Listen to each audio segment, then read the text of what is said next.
I'm going to talk to you about optimism, or more precisely, the optimism bias.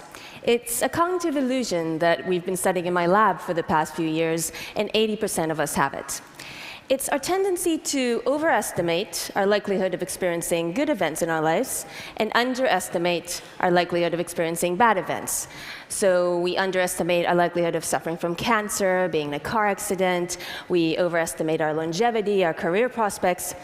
In short, we're more optimistic than realistic, but we are oblivious to the fact.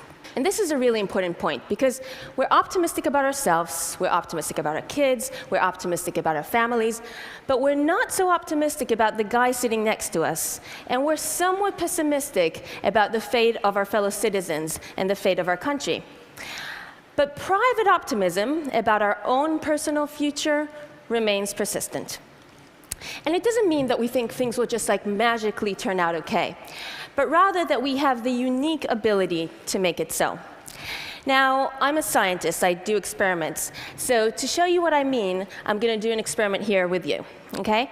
So I'm going to give you a list of abilities and characteristics, and I want you to think, for each of these abilities, where you stand relative to the rest of the population.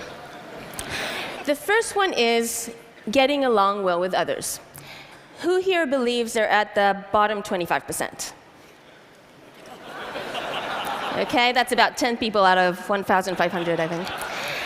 Who believes they're at the top 25%? That's most of us here. Okay, now do the same for your driving ability. How interesting are you? How attractive are you?